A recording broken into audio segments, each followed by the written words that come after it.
Hello, everyone, and welcome back. This is Veteran Mountain Man on your Spiritual Thursday, and today's topic is the spiritual community and how it assists in raising your children. Well, I'm sure many of you out there will have heard this statement.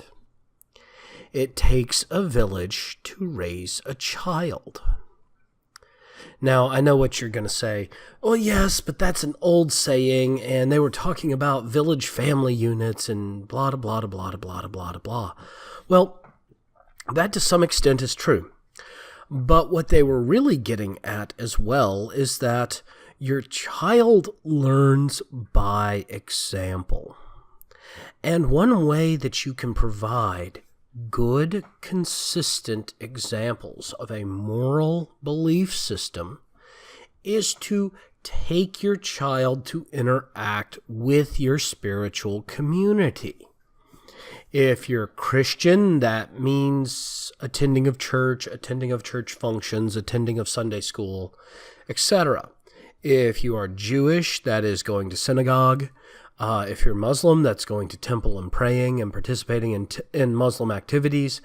If you are Buddhist, that is proper meditation time, observations of festivals.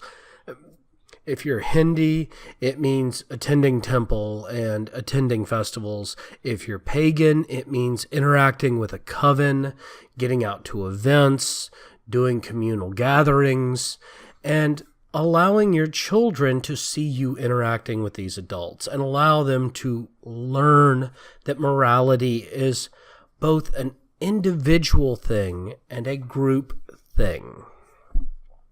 Because one of the things I've been noticing is that, especially with this push of postmodernism that we've been seeing across the Western world, part of it is coming from the idea that religion has no place in society. And while adherence to dogma over rule of law has no place, and while Western governments have no right to dictate religions, the act of learning a moral code and observing others participating in said moral code, all of these things allow children to develop their own sense of moral standards, what's right, what's wrong. Now, while we don't want to become overly authoritarian and dictate every aspect of a kid's life, because that's going to cause harm as well, expecting a child to be raised in a society that has absolutely no moral center, or to be raised in a family that has absolutely no distinctive moral concepts can also be dangerous. And there's another benefit for interacting with these spiritual groups, and that is also the presence of role models.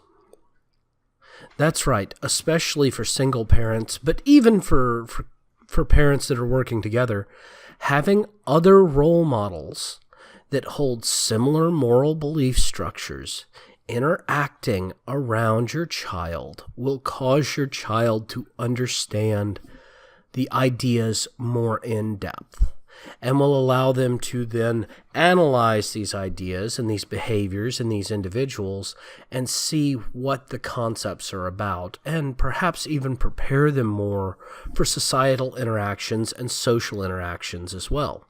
Not to mention the action of interacting with social groups that share a similar moral code will make it easier for your child to integrate in social settings, far more than many of the kids that are very neurotic at this point because of all the ADHD meds and everything else, while being kept alone at home or only with their own family at home.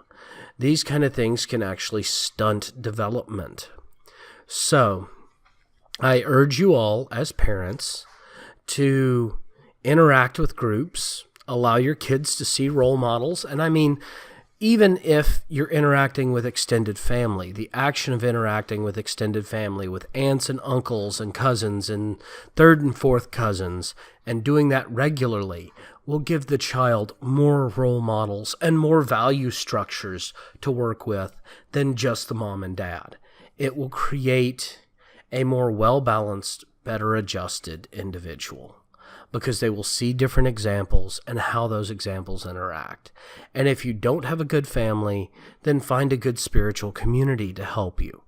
If you're an atheist, well, then you've got to find something that you can use to interact your children with, whether it be a scientific society or something of that nature. The action of giving this structure and moral center to your kid through examples of multiple different adults all interacting together in a social environment is essential for proper development.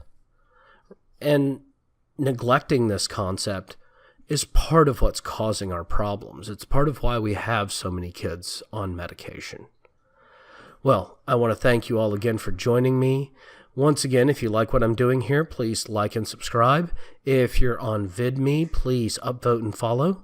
If you haven't gone over to Unapologetic Pagan and you are a pagan watching my broadcast, please follow the link down below to unapologeticpagan.com. It is a open blog, podcast, and web blog, and he posts quite a bit of good stuff there, and he has me do this weekly serial for him.